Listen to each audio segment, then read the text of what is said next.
फतेहपुर के अंदर मस्जिद में घुस करके जिस तरीके से वहां मजार पे घुस करके तोड़फोड़ की गई और पूरा नंगा नाच हुआ के वहां कानून की धज्जियां उड़ाई गई, आपने क्या कार्रवाई की?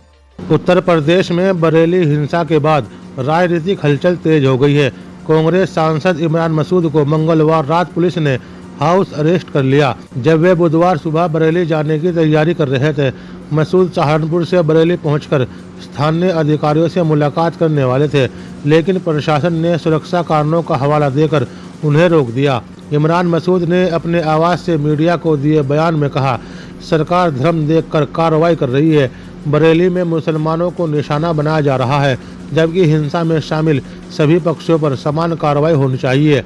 उन्होंने आरोप लगाया कि सरकार को 2027 के विधानसभा चुनाव का डर सता रहा है, इसलिए हमें घर से निकलने नहीं दिया जा रहा है। ये लोकतंत्र का गला घोटने जैसा है। मसूद के साथ समाजवादी पार्टी के MLC शाहनवाज खान भी बरेली जाने वाले थे, जिन्हें भी हाउस अरेस्ट किया गया है। उनके आवासों पर भारी पुलिस बल तैनात है। ये घटना 26 सितंबर को बरेली में आई लव मोहम्मद पोस्टर को लेकर हुए प्रदर्शन के बाद की है, जिसमें हिंसा भड़क गई थी। मौलाना तौकीर रजा के आह्वान पर जुमे की नमाज के बाद भीड़ सड़कों पर उतर आई, जिसके परिणामक स्वरूप पुलिस कार्रवाई तेज हो गई। मंगलवार को ही पुलिस ने 2 आरोपियों का इनकाउंटर किया, जिसमें पैर में गोली मारकर उन्हें गिरफ्तार किया गया। साथ ही बुलडोजर एक्शन भी जारी है। कांग्रेस और सपा नेता इसे एक तरफा कार्रवाई बता रहे हैं, जबकि प्रशासन का कहना है कि ये कदम कानून व्यवस्था बनाए रखने के लिए उठाए गए हैं। कांग्रेस पार्टी ने इसकी केंद्रीय स्तर पर निंदा की है, जबकि भाजपा ने इसे विपक्ष की साजिश करार दिया। राजनीतिक विश्लेषक मानते हैं कि ये घटना 2027 चुनाव से पहले सांप्रदायिक ध्रुवीकरण को बढ़ावा दे सकती है।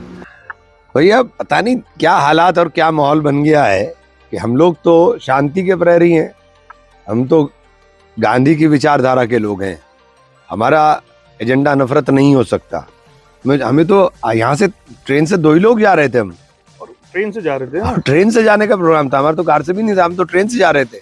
6:50 तो और 6:50 पे जाना था, वहाँ DIG साहब से और ADG साहब से मिलना, और 1:30 बजे की ट्रेन से वापसी भी साथ साथ थी।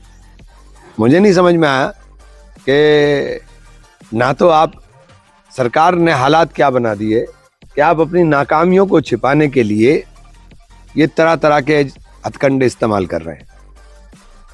वहाँ पे प्रशासन भी तो चाहता है कि भाई अभी ये नॉर्मल नहीं, नॉर्मल तो आपने, एबनॉर्मल तो आपने ही किए हैं ना, आपने ही तो एबनॉर्मल किए हैं। मुझे एक बात बताइए कि हमारे लिए कानून दूसरा होगा और दूसरों के लिए कानून दूसरा होगा। तो देश में अगर इस तरह का माहौल चल रहा हो तो हमें होशियार होना पड़ेगा। फतेहपुर के अंदर मस्जिद में घुस करके जिस तरीके से वहां मजार पे घुस करके तोड़फोड़ की गई और पूरा नंगा नाच हुआ के वहां कानून की धज्जियां उड़ाई गई, आपने क्या कार्रवाई की? कोई कार्रवाई नहीं की आपने कोई कार्रवाई नहीं की कि बैरिकेड तोड़ करके, पुलिस बैरिकेड तोड़ने दे रही थी और लोग अंदर घुस करके हंगामा कर रहे थे, आपने कोई कार्रवाई नहीं की। मुजफ्फरनगर की सड़कों पर लोगों के होटलों को लूटा जा रहा था, आप समझा बुझा रहे थे, आपने कोई कार्रवाई नहीं की। आपने कोई कार्रवाई नहीं की कि मुजफ्फरनगर की सड़कों पर जो आपका चल रहा था, लेकिन आप पोस्टर लेकर के कोई लड़का खड़ा हो गया, आप हाथ पैर तोड़ दोगे। उस पोस्टर के अंदर किसी के लिए नफरत नहीं थी। मैं उस पोस्टर की हिमायत बिल्कुल नहीं करता हूं कि वो पोस्टर की हिमायत करता हूं, क्योंकि आप सल्लल्लाहु अलैहि वसल्लम की मोहब्बत लोगों के दिलों में है।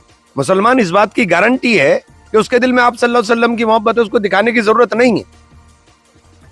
तो ये जो कानून के 2 रूप दिखाई दे रहे हैं, इसके अंदर समझना पड़ेगा। मैं मुसलमानों के तमाम दानिश्वर लोगों से, तमाम उलेमा इकराम से अपील करता हूं कि इसमें आगे आकर के पहल करें।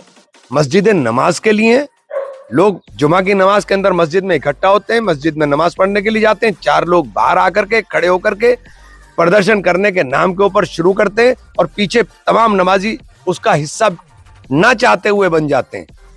तो ये जो तमाशा चल रहा है, ये बिल्कुल बंद होना चाहिए, हर कीमत पर बंद होना चाहिए।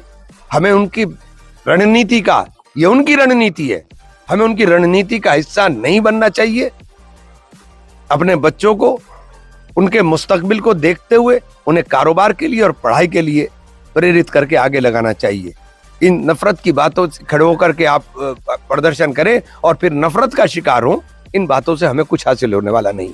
दोस्तों, अगर आपको ये वीडियो पसंद आया तो कृपया लाइक बटन दबाना ना भूलें और हमारे चैनल को सब्सक्राइब करें ताकि आप हमारे नए वीडियो सबसे पहले देख सकें। आपका सपोर्ट हमारे लिए बहुत मायने रखता है। धन्यवाद।